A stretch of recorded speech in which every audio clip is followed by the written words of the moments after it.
I think we'll go ahead and get started, and then that clipboard is just a sign-up sheet for me to keep track of maybe who came tonight, and also add you to the email list in case you're not on it. So, but good evening, and thank you for carving out time to be here. It means a lot. I know we had some parents that couldn't show for various reasons, so we'll relay this information to them. But this makes our 5th year as Crosby Band traveling. And this is a trip we did almost 3 years ago with the graduating class, and absolutely loved it. So some of the parents are in here that had students that went on that also. And some scrapbooks are going around if you just want to browse at things that we've done. It's a very similar package. So if anything, we kind of have a slideshow to keep us going, and as soon as we're done, we'll open it up for question and answers. But if you're a parent who is watching this when we're going to be putting it online, if you couldn't be here for whatever reason, the parent packet that you have in your hands is on our website on the parent page. The trip dates, as you can see stated, April 26th through the 29th, and there's a mandatory departure meeting Sunday, April 22nd, 2018, 7 p.m. That'll be held in the Crosby cafeteria. That's also in your packet. And we go over, we need students there also who are attending the trip, and a parent or guardian or another family member present for that. That's the meeting where we go over, the what-ifs on the trip.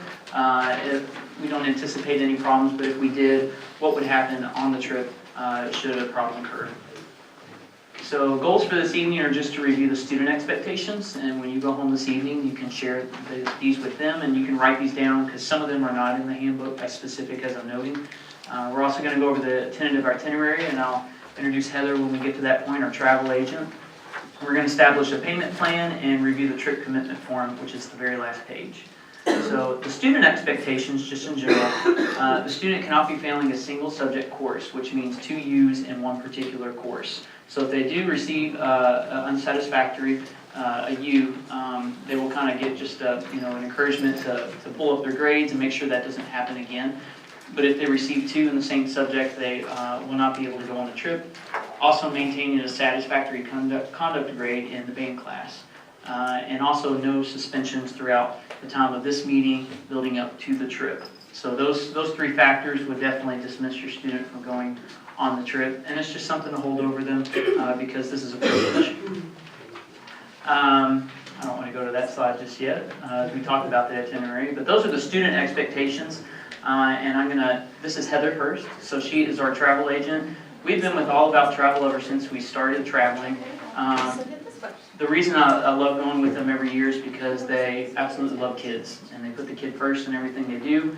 Our first year going to Gatlinburg, we had an issue with the bus, and they bent over backwards to get us back home, and we're just outstanding. So this is Heather, who's going to go over our trip itinerary and also another page in that pamphlet that you have. So, would you care to wear this just so that you can slide on like a lanyard? I can wear this myself. Hi, yes, my name is Heather Hurst, and I am with All About Travel. And we did put together this itinerary to Atlanta. Oh, we actually did this trip. Was that 3 years ago? Yeah, 3 years ago. And it's a lot of what we did, that same itinerary, kind of picked it up, took out a couple things that didn't pan over so well for the students. So we kept it all the good stuff though. I know you've probably taken a look at it. Basically, buses are going to arrive here in Crosby. We're going to load up the coaches, and then we'll depart. And it takes about 7 hours to get to Atlanta by bus. That includes some stops for a rest stop. And then we're actually going to wait off on dinner until we get close to Atlanta. And that will be at Varsity, which I believe is up here. So this is a Varsity restaurant, big place to eat in Atlanta, where they're actually going to receive a dinner stipend. It might still say dinner voucher there, but I think we're just going to give them a stipend. The voucher didn't quite cover as much options as we would have liked, so we're just going to give them a stipend and say this is for your meal, and give it right to them before they go inside. Anything extra they can keep or buy ice cream or whatever they want. And then after we get done, wrap up having dinner, we're going to go over to the Skyview, which is that big Ferris wheel, big one where you can get all the way to the top and see Atlanta. I do like doing this at night because you do get to see all the lights, which is really spectacular, especially with Centennial Park, where they had the Olympics there, and you can still see all the lights that we had up there. It was a really cool experience. At that point, we're going to check in for the hotel, and then that's the end of the night. Wake up early the next day. Breakfast, of course, is included. We're going to start off our day, hopefully going to the World of Coke. I do have that listed as first, and then do a couple hours in the World of Coca-Cola. Then we'll just walk over, it's all right there, is the Georgia Aquarium. Do a couple hours in the Georgia Aquarium. And then Hard Rock Cafe is actually still right there in Centennial Park, so we're just going to walk over and do that. Lunch comes right, that's our lunch, and then right after lunch we've got a CNN studio tour. The CNN studio tour is you go into the building and they talk about how they do in the news, and you start up at the top and then they just work their way down, all the way down. I forget how many flights it is. Yeah, I've got a picture. The escalator you see on the right is what you take up. I think it's like 3 flights worth. It's pretty cool. So they take it all the way up and then they just work their way down. So it's pretty cool. So after the tour of CNN, we're going to depart for the evening's performance. We do like to build in a lot of time with this to give them some time to rest, change clothes, get prepared for the performance. And then we will have our performance that night and have dinner. These are all kind of TBA because the Music in the Parks won't let us actually sign up for a time until closer to departure. We are signed up very early, so we should be able to get our choice of the litter. So we'll hopefully get a good time slot. And but those are all just kind of tentative times.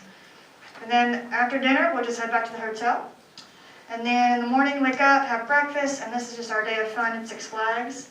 So we head over to Six Flags. They are given dinner and a lunch voucher. So both of those are covered in the park. We will meet up to probably give out their dinner vouchers. We usually do that just to check in with them. And also, we'll also tell them that we have to attend the awards ceremony. So they have a big ceremony within the park where all the park kids who participated come into the ceremony to give out the awards. And then we'll just head back to the evening, and then next day we'll break breakfast again when we wake up, check out of the hotel, load luggage, and depart. And then on our way back, we're going to stop in Tennessee at the Wild Horse Saloon. We did this last year. It's a lot of fun. The kids really enjoyed it. I say enjoyed it. Mr. Shivers made them do line dancing for extra credit. Yeah. Gets them involved. So they'll just do that there, and then they get the rest of the way home. And that's the end of the tour. So, is there any questions about the itinerary before I get into payments? I think the CNN maybe is missing from my draft. I'm sorry. Well, that's built in the trip package, so I'm sorry I missed that on the itinerary. Okay, sorry. That's okay. My fault. Yeah, it's in there. The only thing, again, it might be tentative. I have contacted the World of Coke, but if it ends up switching, maybe we do the aquarium first and then we do World of Coke, but it just depends on what kind of slots we can get. All right. So moving on, payment-wise, our payment schedules is $100 per person, non-refundable deposit, locks in the space, gets everything so that we can start confirming our buses, our tours, our hotels. And then after that, there's a payment schedule that Mr. Travers has developed, trying to help make sure we can get payments on time. The only thing about that is, as payments come in, they're subject to refundability and they're subject to non-refundability. It depends at what point your child would have to cancel. Obviously, if we can reach out to the supplier and say, hey, we're going to lower our numbers, we can't quite make as many as we thought, and they give us the money back, then we're happy to give it back to you. But it's up to subject to non-refundability. It depends on what time you'd have to cancel.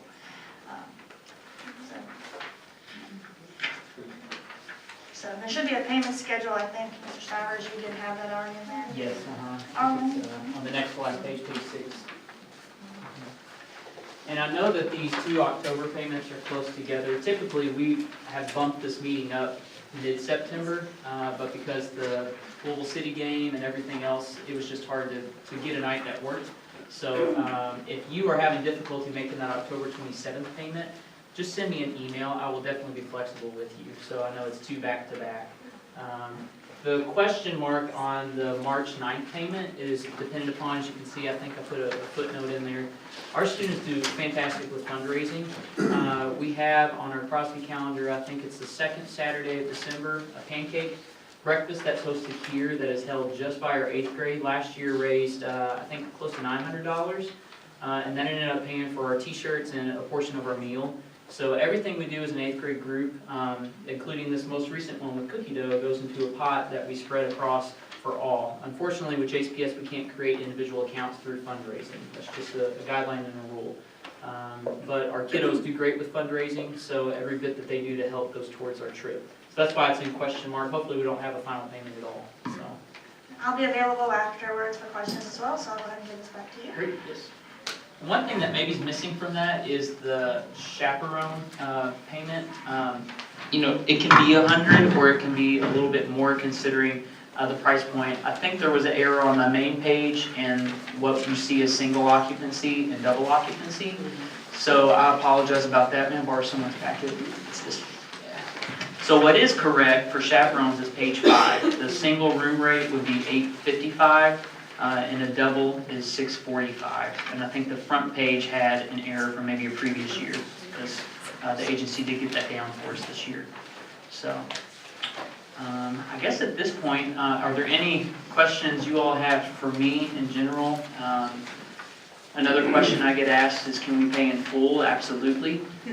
Ms. Robarb, our bookkeeper here at Crosby, said that JCPS has unfolded something called an easy payment online.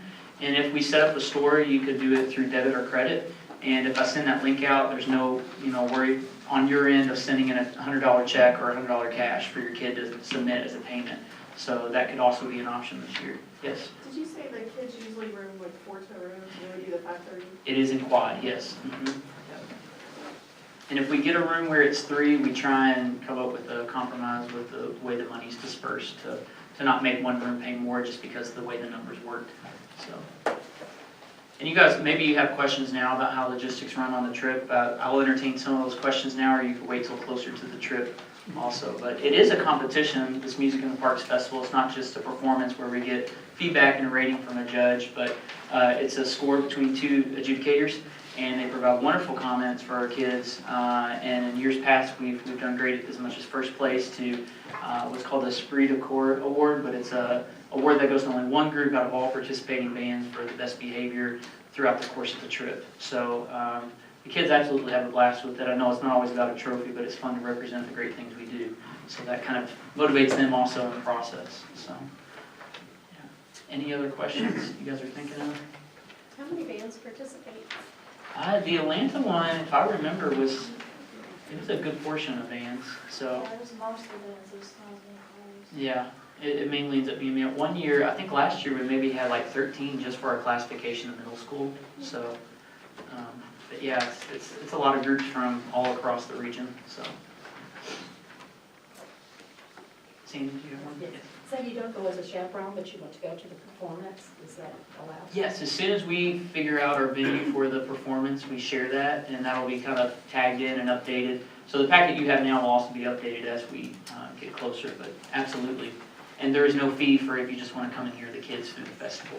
Yes? Just kind of piggybacking on that, if like 2 weeks before we decide, well, the whole family, we're going to go down, we're not going to be involved with the chaperone and all that, Correct. is there still availability at, say, the hotels that the kids are going to be staying in if we just wanted to get a room? I'll let For Heather the rest answer of a bit us. of that, because every year we Jump in do. on some of the things that you guys are doing, but not be, in the So, group. sure. Our main concern, of course, is the kids and keeping track of what's going on with them. I'm happy to share that information. Thank you. I'm happy to share the information, where we're going to be staying. I can let the hotel know. We've got some additional parents and families that are going to be coming, and I'll do my best to try to just let them know that. The other thing would be, if you're going to participate, or you'd like to participate in the entire tour, the World of Coke, the aquarium, all of the CNN, all those things, I can give you a price on what it is, and if you're not riding the bus with us, I can take the bus costs out and just leave the tour. Okay. And picking and choosing becomes a bit, we tried to do that in the past, and it really takes away from our attention on the kids, because we are trying to keep, where's everybody going to park? I don't know where the bus is over here, but the kids over there. So it's just, if you would like to participate in the whole tour, definitely an option. Otherwise, I'm happy to let you know and keep you updated where we are all the time. Great question. Anyone else I can help with? And I'm going to make myself available when the meeting's dismissed as well as Heather if you have any questions on your end. So. All right. Well, I guess with that, that's it. So if you haven't signed up, please get an opportunity to. And I'll follow up with emails that's separate from the main email list. So that's one reason why I'm collecting those emails also. All right. Well, thank you guys so much for coming out today. I was going to